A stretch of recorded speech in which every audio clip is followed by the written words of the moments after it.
이 새벽 예배의 자리로 나오신 모든 성도님들을 주님의 이름으로 환영하며 축복합니다. 다 함께 사도신경 낭독하심으로 신앙 고백 드리겠습니다.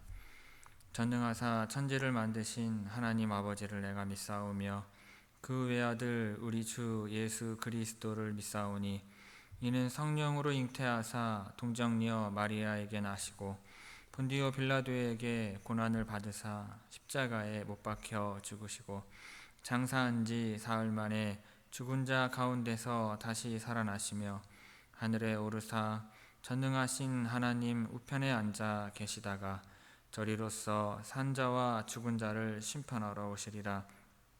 성령을 믿사오며 거룩한 공예와 성도가 서로 교통하는 것과 죄를 사하여 주시는 것과 몸이 다시 사는 것과 영원히 사는 것을 믿사옵나이다. 아멘. 다 함께 찬송가 272장 고통의 멍에 벗으려고 찬송하시겠습니다.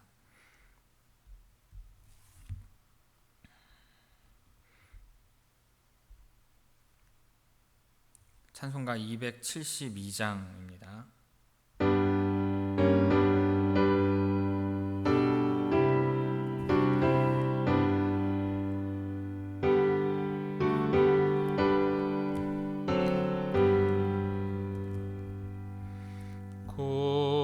고통의 멍에 벗으려고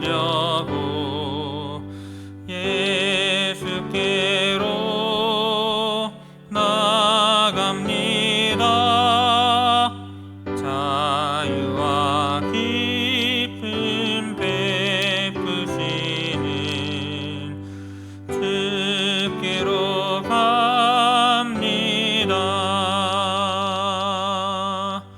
병든 내 몸이 튼튼하고 빈궁한 삶이 부해지며 죄악을 벗어버리려고 주께로 갑니다. 낭패와 실망 당한 뒤에 예수께로 나갑니다. 십자가 은혜 받으려고 주께로 갑니다. 슬프던 마음 위로받고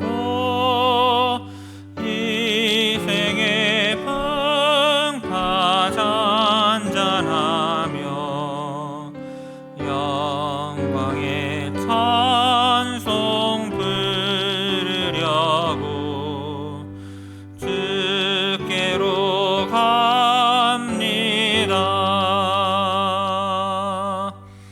교만한 마음을 내버리고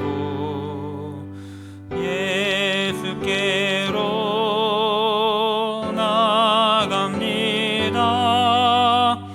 복 되신 말씀 따르려고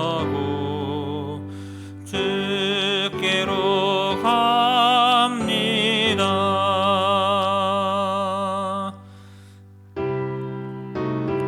이 몸 힘을 얻고 예수의 크신 사랑 받아 하늘의 기쁨 맛보려고 주께로 갑니다.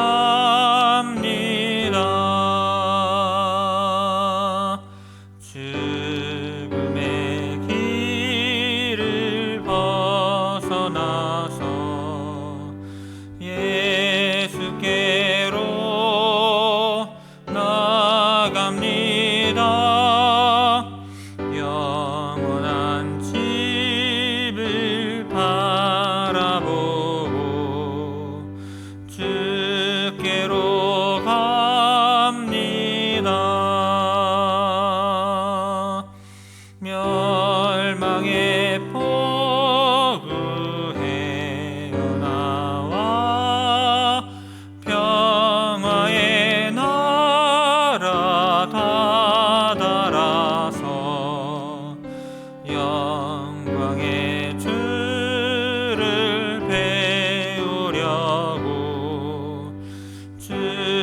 주께로 갑니다.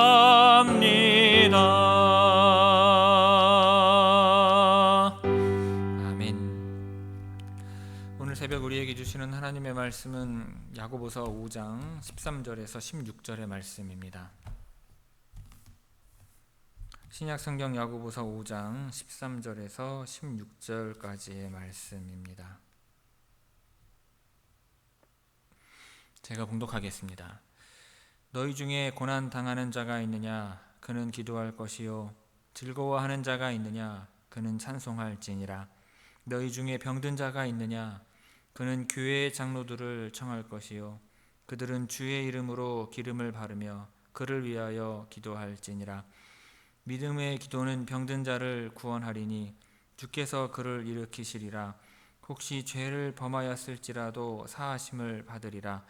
그러므로 너희 죄를 서로 고백하며 병이 낫기를 위하여 서로 기도하라. 의인의 간구는 역사하는 힘이 큼이니라. 아멘. 이 새벽 말씀을 통해 주시는 은혜가 충만하게 임하기를 바랍니다. 야고보는 행함을 통해 믿음이 입증된다는 사실을 다양한 관점에서 이야기해 오고 있습니다. 그 가운데 오늘 본문에서는 고난에 대하여 바른 대처 방법으로 기도할 것을 권면하는 내용입니다. 한 절씩 보도록 하겠습니다. 13절 보면 너희 중에 고난 당하는 자가 있느냐? 그는 기도할 것이요. 즐거워하는 자가 있느냐? 그는 찬송할지니라.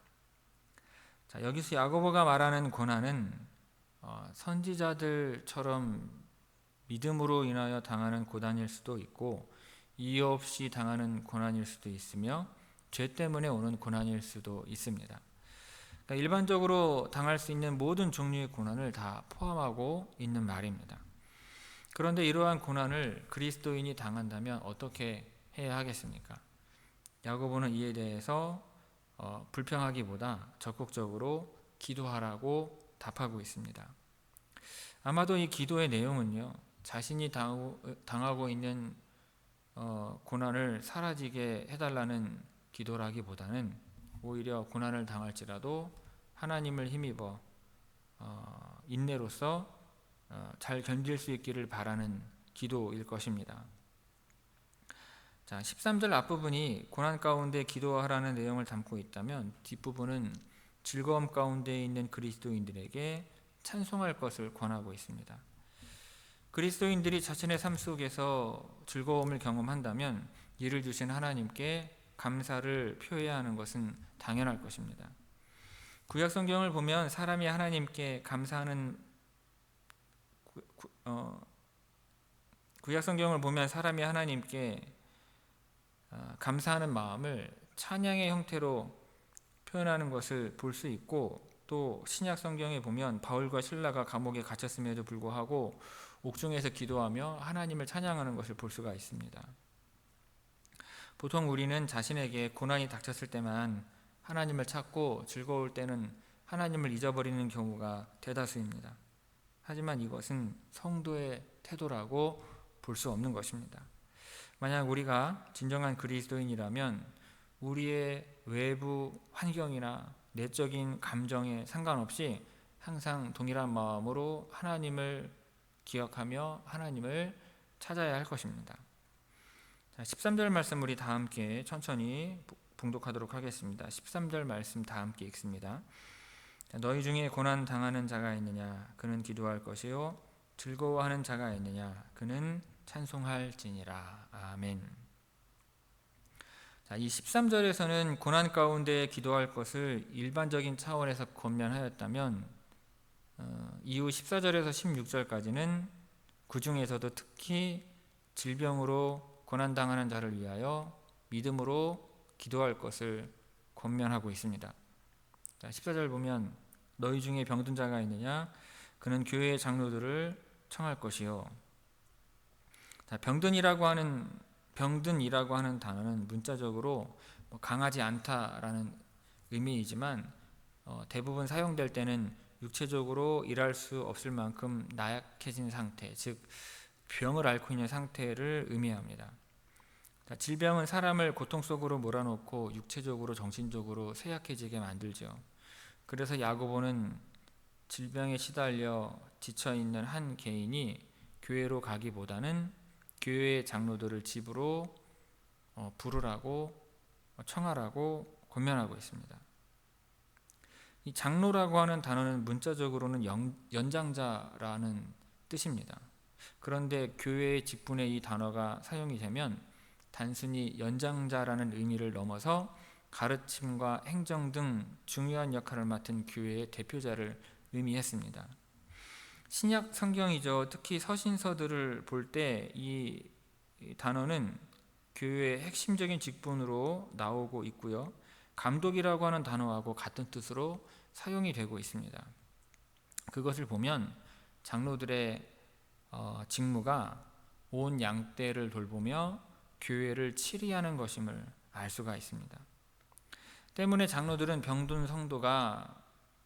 든 성도가 자신들을 청한다면 주님의 양떼를 돌보는 목자로서 당연히 가야 하는 것입니다. 예수님께서도 공생의 기간 동안 친히 병든 자의 집을 방문하셨습니다. 그런데 여기서 주목해서 보아야 할 부분은 야고보가 장로 한 사람이 아닌 여러 사람을 청하라고 한 점입니다. 장로들이라고 말을 하고 있죠. 왜 한 명이 아닌 여러 명의 장로들을 청하라고 했을까요? 장로 한 사람이 혼자서 병자의 집에 가서 기도를 했는데 병이 나았을 경우 교만해질 것을 염려했기 때문이고, 또 한 가지는 합심하여 기도하는 의인의 기도가 역사하는 힘이 크기 때문인 것입니다. 14절, 그들은 주의 이름으로 기름을 바르며 그를 위하여 기도할지니라. 고대 시대에요, 병자의 치료를 위해서 기름을 바르는 것은 일반적인 행동이었습니다. 선한 사마리아인은요, 강도 만난 자를 응급처치하는 과정에서 기름과 포도주를 사용을 하였고, 예수님의 제자들도 병자들을 고치는 과정에서 기름을 발라준 것을 볼 수 있습니다. 따라서 본문은 병자를 위하여 하나님께 기도할 뿐 아니라 실제 치료 행위도 하라는 권면으로 이해할 수 있는 것입니다. 그런데 한편으로는 기름을 바르는 행위를 병자에게 마음의 위안을 얻도록 하는 상징적인 행위로 이해할 수도 있습니다. 그런데 여기에서 무엇보다 중요한 것은 병자에게 기름을 바르고 기도하는 행위 모두 다 주의 이름으로 되어져야 한다는 것입니다. 기름을 바르는 것의 의미가 구체적으로 무엇이든 그것과 상관없이 장로들이 병자의 치유를 위해 할 행동들은 모두 하나님의 권능으로부터 비롯되어져야 한다는 것입니다. 즉 야고보는 하나님의 권능이 임하는 것이 병자의 병을 낫게 하는 근본적인 이유가 된다는 사실을 강조하고 있는 것입니다. 15절, 믿음의 기도는 병든 자를 구원하리니 주께서 그를 일으키시리라. 여기서 야고보는요, 믿음의 기도가 질병을 치유할 것을 확신을 가지고 말하고 있습니다. 병든 자를 위하여 장로들이 행하는 믿음의 기도를 들으시고 주님께서 병자를 치료해 주실 것이기 때문입니다. 단 이때 장로들이 병자를 위해 하는 기도는 믿음의 기도여야 합니다. 물론 이 믿음의 기도는 주님께서 병자에게 치유의 은혜를 내려주실 것이라는 확고한 믿음으로 드리는 기도를 말합니다. 그리고 구원하리니라는 단어는요, 신약 성경에서 종말론적인 의미의 구원을 말할 때 자주 사용이 되었습니다. 그런데 본문에서는 종말론적인 의미라기보다는 육체적 질병의 치유를 의미하는 것으로 보는 것이 더 적합합니다. 일으키시리라라는 단어 역시 죽은 자의 부활과 관련하여서 사용이 되었으나 여기서는 육체적인 질병으로부터 노임받아서 병상에서 일어나는 것을 의미한다고 보아야 할 것입니다. 15절 계속 보면 혹시 죄를 범하였을지라도 사하심을 받으리라. 여기서 야고보는요, 질병이 죄와 관련이 있을 가능성을 열어놓고 있습니다. 장로들의 기도의 결과 병든 자가 죄사함을 받을 것이라는 의미입니다. 그러나 모든 질병이 죄와 관련이 있다는 의미는 아닙니다. 질병이 죄와 관련이 있을 수도 있지만 그렇지 않은 경우가 더 일반적이라 할 수 있습니다. 예수님께서도 날 때부터 소경된 자의 원인이 그의 죄 때문도 아니고 그의 부모의 죄 때문도 아니라고 말씀하심으로써 모든 질병이 죄의 결과로 말미암는 것이 아님을 가르쳐 주셨습니다. 욥의 경우도 마찬가지인 거예요. 16절 봅니다. 그러므로 너희 죄를 서로 고백하며 병이 낫기를 위하여 서로 기도하라.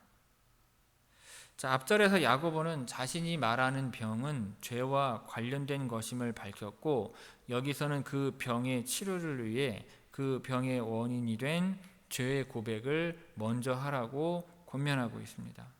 즉, 그 병이 죄와 관련이 있다면 그 죄를 서로 고백해야 한다는 것입니다. 눈여겨볼 것은요, 야고보가 서로에게 고백하라고 말하고 있다는 것입니다. 그러니까 죄를 고백하는 대상이 하나님이 아니라 성도들 서로여야 한다는 것입니다.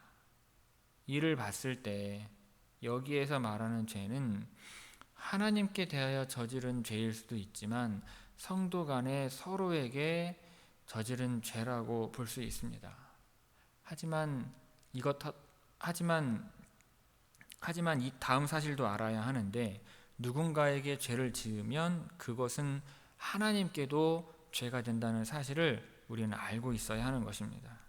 그리고 그와 같은 죄의 고백이 있은 후에는 반드시 서로를 위해서 기도하라고 말합니다. 서로를 위하여 중보 기도를 하라는 것입니다. 16절 나머지 의인의 간구는 역사하는 힘이 큼이니라. 장로들의 믿음의 기도가 병자를 일으키듯이 의인의 간절한 중보 기도는 역사하는 힘이 크다는 것입니다. 구약 성경에 나오는 여러 선지자들이나 지도자들이 하나님께 드린 중보 기도는요, 역사하는 큰 힘이 있었습니다. 광야에서 불평하는 백성에게 하나님께서 불을 보내어서 그들을 살으실 때 모세가 기도하여서 꺼지게 한 것이 한 예가 될 수 있습니다. 그리고 여기에서 의인은요, 하나님의 뜻을 구별하여 행하는 자라고 볼 수 있습니다. 즉, 하나님과 바른 관계를 유지하고 있는 의인이라면 누구나 그 간구에 역사하는 힘이 큰 것입니다. 이것은요, 의인의 기도 자체가 능력이 있다는 것을 의미합니다. 이처럼 의인의 기도가 큰 힘이 있다는 것은 전능하신 하나님께서 그 기도에 귀를 기울이사 응답하신다는 것입니다. 공의로운 하나님께서는 마음의 죄를 품은 자의 기도는 듣지 않으십니다. 귀를 돌이키고 율법을 듣지 않는 자의 기도 또한 가증하게 여기십니다. 반면에 의인의 기도는 들으시고 정직한 자의 기도는 기뻐하시는 것입니다. 하나님께서는 내 종 욥이 너희를 위하여 기도할 것인즉 내가 그를 기쁘게 받으리라 라고 말씀하심으로써 중보 기도가 역사하는 힘이 큼을 분명하게 알게 해 주신 것입니다. 14절에서 16절까지 우리 다 함께 천천히 읽도록 하겠습니다. 14절에서 16절 말씀입니다. 너희 중에 병든 자가 있느냐? 그는 교회의 장로들을 청할 것이요 그들은 주의 이름으로 기름을 바르며 그를 위하여 기도할지니라. 믿음의 기도는 병든 자를 구원하리니 주께서 그를 일으키시리라. 혹시 죄를 범하였을지라도 사하심을 받으리라. 그러므로 너희 죄를 서로 고백하며 병이 낫기를 위하여 서로 기도하라. 의인의 간구는 역사하는 힘이 큼이니라. 아멘. 성도 여러분, 고난 가운데 있는 성도가 해야 할 가장 중요한 일은 무엇보다 기도하는 것입니다. 특히 야고보는요, 질병의 치유를 위해 교회의 지도자들에게 중보 기도를 부탁하라고 말하고 있습니다. 그 이유가 무엇이겠습니까? 하나님께서 교회 공동체가 서로를 가족으로 받아들이기를 원하시기 때문입니다. 성도가 서로의 짐을 함께 짐으로써 주님께서 명령하신 사랑의 법을 성취하는 기회로 삼아야 하기 때문입니다. 하지만 이러한 권면에도 불구하고요, 어떠한 사람들은 자신의 연약함을 다른 사람들에게 드러내놓기를 주저하기도 합니다. 다른 사람에게 개인적인 문제로 부담을 주는 것을 미안해하기도 합니다. 하지만 믿을 만한 교회의 지체들과 함께 기도하는 것은 육신의 질병을 치유할 뿐만 아니라 영적인 문제를 해결하는 은혜의 기회일 수 있는 것입니다. 모든 질병이 죄의 결과는 아니지만 때로는 죄의 문제로 질병이 발생하기도 합니다. 그렇다면 우리는 병든 지체를 돕기 위해 어떠한 준비를 해야 하겠습니까? 병든 자가 다가와 죄를 고백할 때 하나님의 용서를 위해 기도할 수 있는 성숙한 신앙을 지녀야 할 것입니다. 그리고 육신의 문제와 함께 영적인 필요를 보는 안목을 갖도록 우리 자신을 위해서 기도해야 할 것입니다. 그리고 무엇보다 병들고 어려움에 빠진 지체를 향한 따뜻한 마음을 가져야 할 것입니다. 성도 여러분, 우리가 준비된 만큼 하나님께서 우리를 통해 병든 자가 치유되고 회복되는 역사를 일으켜 주실 줄 믿고 이를 위해 준비하고 기도할 수 있는 여러분들 다 되시기를 주님의 이름으로 축원합니다. 기도하겠습니다.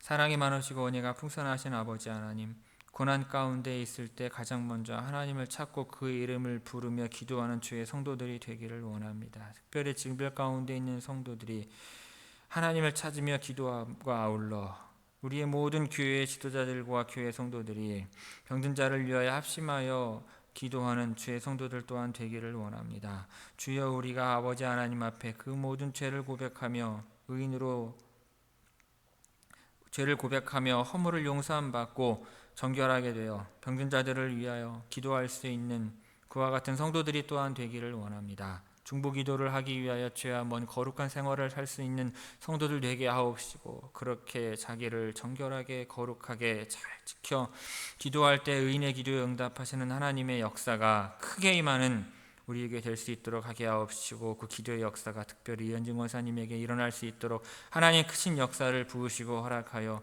주옵소서. 우리가 그처럼 모두 의인의 자격으로 성도를 위하여 기도하고 교회를 위하여 기도할 때에 이루어지고 역사하는 큰 은혜가 임하게 하옵시고, 그처럼 하나님의 기도의 응답에 큰 복을 받아 누리는 주의 모든 성도들 되게 하여 주옵소서. 오늘도 우리 주님과 동행하기를 원합니다.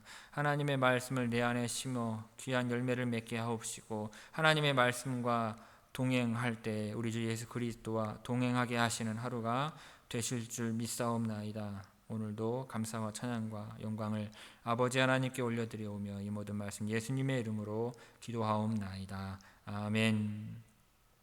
하늘에 계신 우리 아버지여, 이름이 거룩히 여김을 받으시오며 나라가 임하시오며 뜻이 하늘에서 이루어진 것 같이 땅에서도 이루어지이다. 오늘 우리에게 일용할 양식을 주시옵고, 우리가 우리에게 죄 지은 자를 사하여 준 것 같이 우리 죄를 사하여 주시옵고, 우리를 시험에 들게 하지 마시옵고 다만 악에서 구하시옵소서. 나라와 권세와 영광이 아버지께 영원히 있사옵나이다. 아멘.